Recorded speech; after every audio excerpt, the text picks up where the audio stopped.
Bonjour à tous, bienvenue pour ce nouveau numéro de Dans les rues de Paris. Aujourd'hui, nous allons nous intéresser à l'avenue Victor Hugo. Sur notre carte postale de l'avenue Victor Hugo, en premier, évidemment, on distingue le titre, facile, Paris, avenue Victor Hugo. En revanche, j'ai eu un petit peu de difficulté à situer précisément l'endroit où pouvait se trouver le photographe au moment de la prise du cliché. Néanmoins, vous voyez de part et d'autre qu'on est au croisement avec une autre rue.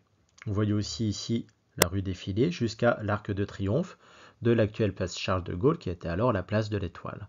Alors je suppose qu'on est au niveau de la rue Paul Valéry qui était à cette époque la rue de Villejuste. Néanmoins, si quelqu'un a une autre idée, si quelqu'un a des certitudes, évidemment, il peut tout à fait s'exprimer. Mais là, on va rester dans l'idée qu'on est au niveau de la rue de Villejuste. Vous voyez aussi en bas le ND Faute qui nous indique que cette carte postale a été éditée par l'entreprise des frères Nordin. Et tout en haut, vous avez une date, 1er janvier 1905, ce qui est bien pratique. On a aussi un chiffre qui est griffonné au crayon, là que je ne saurais expliquer. Or, dans notre quête du Parisien du début du siècle, eh bien, on ne va pas revenir sur l'Arc de Triomphe, je pense que tout le monde le connaît, et ceux qui ne le connaissent pas trouveront des informations bien plus intéressantes autre part. Nous, on va vraiment s'attacher à la vie quotidienne. Or, l'avenue qui nous préoccupe aujourd'hui porte le nom du plus célèbre écrivain français. Victor Hugo est mort en 1885 et il a eu droit, comme de juste, à des obsèques nationales. Mais la rue porte son nom depuis 1881 et donc de son vivant. Et précisons qu'il vivait dans cette même rue. Toutefois, nous, la portion qui nous préoccupe ici, et qui part de l'endroit où postait notre photographe jusqu'à la place de l'Étoile, est restée jusqu'en 1885 l'avenue d'Eylau. C'est seulement après le décès de Victor Hugo que cette avenue d'Eylau a été annexée par l'avenue Victor Hugo. Et peut-être qu'à ce moment-là, effectivement, on en avait assez de se remémorer cette bataille qui a été très meurtrière, très sanglante, et qui n'a connu ni vainqueur ni vaincu. Alors vous le voyez tout de suite, c'est une avenue qui est très haussmannienne, qui est très Second Empire, ce qui a dû faire un petit peu mal à l'écrivain engagé qu'était alors Victor Hugo.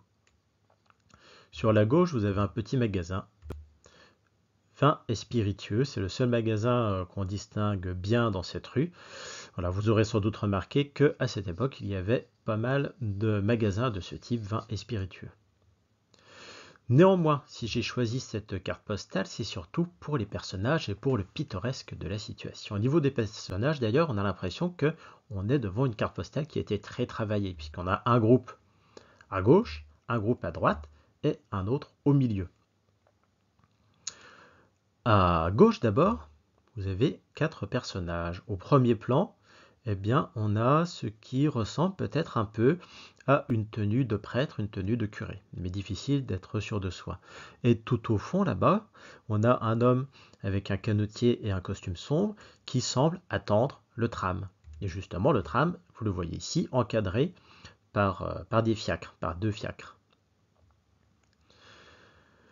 À côté du tram, vous avez également un personnage qui est sans doute un employé du tram.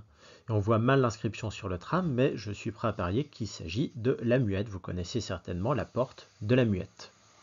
Enfin, à droite, là-bas, on a une jeune femme qui est bien habillée.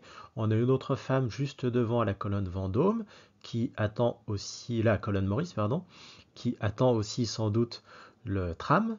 Et puis, au premier plan, eh bien, vous avez cette personne, cet homme, qui semble prêt à faire une bonne farce à notre employé des trams avec son tuyau d'arrosage. En réalité, arroser les rails du tram, eh bien, c'est une pratique qui est courante et qui est pratiquée encore aujourd'hui, sauf qu'évidemment, elle est mécanisée, elle est plus sophistiquée, elle est un peu plus discrète, donc on ne le sait pas, mais il faut toujours arroser les rails du tram. A priori, d'après ce que j'ai trouvé, et d'après les renseignements que m'ont donné les employés du tram, eh bien, l'arrosage permet de limiter le bruit de crissement sur les rails. En zone urbaine, évidemment, c'est assez appréciable. Sur la colonne Maurice, eh bien, vous distinguez une publicité pour un titre, Le Retour de Jérusalem. C'est une pièce de théâtre en 4 actes qui est sortie en 1903 au théâtre du Gymnase Dramatique. Donc sur notre affiche, on indique 225, ce qui doit être le nombre de représentations et donc les dernières chances de pouvoir assister à ce spectacle. Donc ça confirme aussi notre date de 1905. Donc voilà une petite carte postale qui est très simple, qui est sympathique, qui est pittoresque aussi. C'est juste finalement ici un petit morceau de vie quotidienne, une scène qu'on voyait sans doute régulièrement à Paris en ce début de siècle. Et comme d'habitude, eh bien, je vous remercie d'avoir regardé cette vidéo jusqu'au bout et je vous donne rendez-vous dans quelques jours pour le prochain numéro.